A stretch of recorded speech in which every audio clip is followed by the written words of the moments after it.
तारीख के सीने में कुछ ऐसे राज दफन हैं जिन्हें सुनकर अक्ल दंग रह जाती है। क्या आप तसव्वुर कर सकते हैं कि एक ऐसी कौम, एक ऐसी सल्तनत, एक ऐसी रियासत जो जन्नत कहलाती थी, जहां मीलों तक बागात फैले थे, जहां खुशहाली कदम चूमती थी, जहां की फजा खुशबुओं से महकती थी, जिसकी खुशहाली की कहानियां शाम से यमन तक और समंदर पार यूनान व रोम तक फैली हुई थी। लेकिन फिर तारीख के उफक पर एक ऐसी शाम आई जिसने सब कुछ बदल दिया। न कोई जंग हुई, न किसी दुश्मन ने हमला किया और ना ही कोई आसमानी बिजली गिरी। सिर्फ एक नन्हे से चूहे की खामोश दस्तक और पानी के एक बेरहम रेले ने तारीख के अजीम तरीन इंजीनियरिंग शाहकार को मिट्टी का ढेर बना दिया, जिसे दुनिया नाकाबिले तस्खीर समझती थी। ये कहानी है सद्द मारब की। ये महज एक डैम के टूटने की कहानी नहीं है। ये इंसानी तकब्बुर और रब्बानी इंसाफ के टकराव की वो दास्तान है जिसका जिक्र खुद खालिक़ कायनात ने कुरान करीम में फरमाया है। जज़ीरा नुमा अरब का जुनूबी हिस्सा, जिसे आज हम यमन के नाम से जानते हैं, कदीम ज़माने में अर्ज़ सबा के नाम से मशहूर था। ये वो खित्ता था जो अपनी जोग्राफियाई अहमियत और तिजारती महारत की वजह से दुनिया का अमीर तरीन इलाका तस्वुर किया जाता था। कौम सबा ने यहाँ एक ऐसी रियासत कायम की थी जो सिर्फ तिजारत पर नहीं बल्कि एक मौजज़ाती ज़रई निज़ाम पर खड़ी थी। इस निज़ाम की बुनियाद था सद्द मारिब का अजीम डैम। ये डैम इस दौर के इंसान की ज़हानत का वो शाहकार था जिसने साबित किया कि अगर इंसान मेहनत करे तो वो फितरत के धारे भी मोड़ सकता है। आज हम इस दस्तावेजी फिल्म में न सिर्फ इस डैम की तामीर के पीछे छुपे इंजीनियरिंग के राजों को बेनकाब करेंगे, बल्कि उन असबाब का भी जायजा लेंगे जिन्होंने एक आबाद चमन को उजाड़ बयाबान में तब्दील कर दिया। यमन के शहर मारिब के करीब दो बड़े पहाड़ थे जिन्हें जबल कशीम और जबल बल्ख कहा जाता था। बारिशों के सीजन में उन पहाड़ों से सैलाबी पानी एक वहशी रेले की तरह वादी उज़ना में दाखिल होता और ज़ाया हो जाता।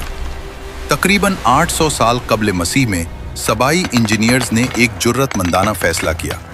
उन्होंने इन दो पहाड़ों के दरमियान 600 मीटर लंबी और 15 मीटर ऊंची एक दीवार खड़ी करने का मंसूबा बनाया। यह महज मिट्टी और पत्थरों का ढेर नहीं था। मुवर्रिखीन बताते हैं कि इन पत्थरों को जोड़ने के लिए सीसा और लोहा इस्तेमाल किया गया था ताकि वो पानी के बेपनाह दबाव को सहार सके। उस डैम में पानी के अखराज के लिए 14 दरवाजे बनाए गए थे। ये एक खुदकार निज़ाम था जहां से पानी छोटी छोटी नहरों में तकसीम होकर मीलों दूर तक फैले हुए बागात को सैराब करता था। कुरान पाक सूरह सबा में इस मंजर की गवाही देता है। उनके लिए उनकी बस्ती में एक निशानी थी, 2 बाग, एक दाएं जानिब और एक बाएं जानिब। ये बागात इस कदर घने और फलों से लदे हुए थे कि उस वक्त के सफ़रनामों में लिखा है कि अगर कोई औरत अपने सर पर खाली टोकरी रखकर उन दरख्तों के नीचे से गुजरती तो उसे हाथ हिलाने की ज़रूरत भी न पड़ती। पक्के हुए फल खुद ब खुद गिरकर उसकी टोकरी भर देते। फ़ज़ा ऐसी पाकीज़ा थी कि वहाँ न मच्छर थे, न मक्खियाँ और न ही कोई मूज़ी जानवर। यमन उस वक्त की दुनिया का हेल्थ रिजॉर्ट बन चुका था। नीमतें जब हद से बढ़ जाएं और इंसान उन्हें अपनी मेहनत का नतीजा समझने लगे तो वो अल्लाह को भूल जाता है। कौम सबा के साथ भी यही हुआ। अल्लाह ने उनसे सिर्फ एक मुतालबा किया था, अपने रब का दिया हुआ रिस्क खाओ और उसका शुक्र अदा करो। लेकिन वो लोग आसाइशों के इस कदर आदी हो गए कि उन्हें अपनी राहतों में भी नक्स नजर आने लगा। उनकी बस्तियां एक दूसरे के करीब थी, सफ़र आसान था, लेकिन उन्होंने दुआ की, ऐ हमारे रब, हमारे सफ़रों के फासले तवील कर दे। ये दुआ दरअसल गरीबों को अपने से दूर करने और अपनी बड़ाई कायम करने की एक ढूंढी कोशिश थी। उन्होंने नेमतों की कदर करना छोड़ दी और कुफ्र नेमत का रास्ता इख्तियार किया। जब कौम की इस्लाह की तमाम कोशिशें रायगां गई तो अल्लाह का वो कानून हरकत में आया जो हर सरकश कौम के लिए मुकर्रर है। लेकिन इबरत की बात यह है कि अल्लाह ने उनकी तबाही के लिए किसी फरिश्ते या आसमानी बिजली को नहीं भेजा। मुअर्रिखीन लिखते हैं कि मारब के डैम में जर्ज नामी चूहे पैदा हो गए। ये आम चूहे नहीं थे, बल्कि उनकी ताकत और कतरने की सलाहियत गैर मामूली थी। उन्होंने खामोशी से डैम की बुनियादों में सुराख करना शुरू कर दिए। लोग अपनी अय्याशियों में मस्त थे। उन्हें खबर ही न हुई कि जिस डैम पर उनकी जिंदगी का दारोमदार है, वो अंदर से खोखला हो रहा है। फिर वो हौलनाक रात आई। बादल इस तरह गरजे जैसे आसमान टूट पड़ेगा। पहाड़ों से आने वाला पानी डैम की दीवारों से टकराने लगा। वो दीवारें जिन्हें शीशे से जोड़ा गया था, चूहों के सुराखों की वजह से कमजोर हो चुकी थी। अचानक एक ऐसा धमाका हुआ जिसने जमीन हिला दी। डैम टूट चुका था। लाखों गीलन पानी एक वहशी दरिंदे की तरह शहर की तरफ बढ़ा। घर, बागात, मंदिर और इंसान, सब कुछ इस रेले में तिनकों की तरह बह गए।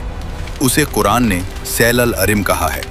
सुबह जब सूरज तुलू हुआ तो वहां न वो बागात थे, न वो रौनकें। हर तरफ कीचड़, रेत और मौत का सन्नाटा था। अल्लाह ताला ने उनके मीठे और रसीले बागात के बदले उन्हें ऐसे दरख्त दिए जिनमें करवे फल थे, या झाओं के बेसूद दरख्त। ये बदला था उनकी नाशुक्री का। आज मारब का वो टूटा हुआ डैम दुनिया भर के सयाहों के लिए एक मकाम इबरत है। ये हमें बताता है कि कोई भी टेक्नोलॉजी, कोई भी मईशत और कोई भी मजबूत दीवार हमें अल्लाह के फैसले से नहीं बचा सकती अगर हम इसके एहसानात को भूल जाएं। कौम सबा बिखर गई, उनके किस्से रह गए। आज का इंसान मारब से कहीं बड़े डैम बना चुका है, लेकिन क्या उसका दिल अल्लाह के शुक्र से आबाद है?